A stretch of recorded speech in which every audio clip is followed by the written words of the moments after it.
Another left-wing Democrat narrative just went down in flames, and they don't even know it. What am I talking about? The claim that Governor Ron DeSantis' administration created a state-based African-American studies curriculum that will teach government school students that slavery was a positive and benefited the slave. Buckle up. This one's going to be a roller coaster, but I promise, stick with me, the final turn is going to be worth the wait. So here we go. So you've probably seen by now the false narrative and how it got started, right? The queen of the word salads herself, Kamala Harris, made the claim without ever seeing any course materials at all, but who cares, right? And while they do this, check it out. They push forward revisionist history. Just yesterday in the state of Florida, they decided middle school students will be taught that enslaved people benefited from slavery. They insult us in an attempt to gaslight us, and we will not stand for it. Wasn't your father's family in Jamaica black slaveholders? I'm going to check it out. So this instantly became Don't Say Gay 2.0. No one fact-checked. No one in the media was even mildly curious. They just ran with it. And even people who should know better either didn't or just lied. Turn up the outrage machine. Here is Florida State Senator, Democrat, Shervin Jones on MSNBC. In one breath, I'm flabbergasted that the state of Florida is justifying slavery in 2023, but I'm also not surprised because this is the same department that said that studying African-American history lacked educational value. The Florida Department of Education has set our state back years with the passage of this new education guidelines, which totally whitewash African-American history. And let me just start by acknowledging that slavery was not a benefit to the enslaved. And as a matter of fact, if we want to teach accurate African-American studies, don't start our history at slavery. Talk about the land we were taken from, the land where we were kings and queens and owned land. I was a teacher for nearly a decade, and I can tell you, teachers are not indoctrinating students. Teachers are teaching what the truth is, which we should be teaching children when they come into the classroom. That's not wokeism. That's called history, and that's called facts. None of what he just said about the course materials is even remotely true, but be careful, Senator, what you wish for, because you just might get it. Keep that line about kings and queens in the back of your mind. Keep that in there. Up next, of course, Whoopi and The View could not resist. Trying to get through everything that's happened over the weekend and what's all the insanity going on in the world. Like Wednesday, Florida's Board of Education approved what they're calling standards for African-American history. I feel like they didn't talk to any African-Americans because we could have told them about the history, and nor have anyone seemingly gone to the Smithsonian to find out anything. You know, there are all of these former slaves who have given their testimony. You can go to the Smithsonian and hear them. So apparently they all think it's a lie. But the board defended the standards. I'm sorry for laughing because it's so shocking. Keep that part about the Smithsonian in the back of your mind, too, because you want something national, Whoopi? If it's one thing Ron DeSantis does really well, it's handle the media. Remember when the media tried to sandbag him over the vaccine distribution program in his state? It didn't go so well, and neither did this. Were there beneficial aspects to slavery? That's not what the curriculum says. What do you think? No, it's not. And the curriculum is very clear.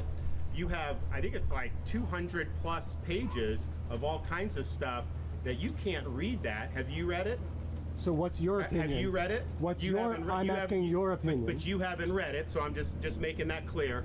That makes it very clear about the injustice. Now here's an excerpt from a Florida State Teachers Convention reviewing the materials. Instruction includes how slaves develop skills which, in some instances, could be applied for their personal benefit. This has been interpreted to mean slaves benefited from slavery, and that is not the standard at all. What this is saying It's not the standard at all. Okay, so here comes the loop-de-loop. Look at this. This is the national Advanced Placement African American Studies course material. Put that up there. Now, the first name on the committee that created these materials, this course, is Dr. Tiffany Barber from UCLA. We didn't talk to any African Americans, right, Whoopi? Well, what does she actually teach at UCLA? History? No. Art. She's an art professor, not a historian. But okay, fine.